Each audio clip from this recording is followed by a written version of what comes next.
Welcome to the Word of God through 40 days till Good Friday.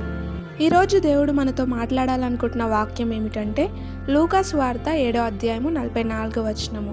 ఆ స్త్రీ వైపు తిరిగి సీమోనుతో ఇట్లా నేను ఈ స్త్రీని చూచుచున్నానే, నేను నీ ఇంటిలోనికి రాగా నువ్వు నా పాదములకు నీళ్ళియలేదు గాని ఈమె తన కన్నీళ్లతో నా పాదములను తడిపి తన తల వెంట్రుకలతో తుడిచెను. ఇక్కడ ఈ కాంటెక్స్ట్ చదువుతుంటే చాలా ఆశ్చర్యంగా ఉంటుంది. ఏంటంటే ఆ స్త్రీ వచ్చి యేసు పాదములను తన కన్నీళ్లతో తన తల వెంట్రుకలతో తుడుస్తూ ఉంటుంది. అయితే ఆ సీమోన్ అనుకుంటా ఉంటాడు, అసలు ఏంటి ఈమె ఎందుకు వచ్చింది, ఎందుకు కన్నీళ్లతో యేసు పాదాలు తుడుస్తుంది అని ఏదేదో అనుకొని డౌట్ పడుతూ ఉంటాడు. అయితే అది గ్రహించిన యేసయ్య ఏం చేస్తాడు, ఇదిగో సీమోను, ఆమె అయితే నేను వచ్చినప్పటి నుండి తన కన్నీళ్ళు ఆగట్లేదు, తన తల వెంట్రుకలతో నా పాదాలు తుడుస్తూనే ఉంది. నేను ఇంటికి వచ్చి ఇంతసేపు అయింది కానీ నువ్వు నా పాదాలు కడుక్కోవడానికి నీళ్ళు కూడా ఇవ్వలేదు అని. ఈ కాంటెక్స్ట్ ద్వారా దేవుడు మనతో ఏం మాట్లాడాలనుకుంటున్నాడంటే, మనం కూడా అనేక సార్లు పక్కన వాళ్ళ ఆత్మీయ జీవితాన్ని చూసి వాళ్ళు ఎదుగుతున్న విధానం చూసి మనం ఎదుగుతున్నామా లేదా అనేది పక్కన పెట్టి వారి ఆత్మీయ జీవితాన్ని చూసి అసలు ఏంటి నా ఇంతలా ఎందుకు అవసరమా అని చాలాసార్లు కమెంట్ చేస్తూ ఉంటాం.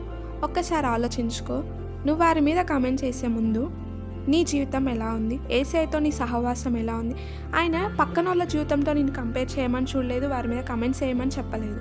నీ ఆత్మీయ జీవితం ఆయనలో ఎంతలా ఎదుగుతుంది అనేది పరీక్షించుకో అనేసి చెప్తున్నాడు. ఈ సమయాన నువ్వు ఆ స్థితిలో ఉన్నావా? పక్కన వాళ్ళ ఆత్మీయ జీవితాన్ని చూసి కుళ్ళుతో జెలస్తో వారి మీద కమెంట్స్ చేసి అసభ్యంగా ప్రవర్తిస్తూ మాట్లాడుతున్నావా? జాగ్రత్త, తీర్పు దినాన నువ్వు లెక్క అప్పచెప్పవలసింది.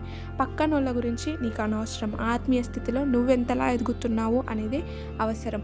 పక్కన వాళ్ళు మంచిగా ఎదుగుతున్నారని వాళ్ళ మీద ఇష్టం వచ్చినట్టు కమెంట్స్ చేయడం ఇది చాలా తప్పు. దేవుడు ఈ సమయాన మాట్లాడుతున్నారు. మరి మనలో ఎంతమంది ఇంతలా మిస్టేక్స్ చేస్తున్నామో మనకు తెలియదు. ఆ మిస్టేక్ని సరి చేసుకోవాలి ఉపవాస ప్రార్థనలో అనేసి ఆయన మాట్లాడుతున్నాడు.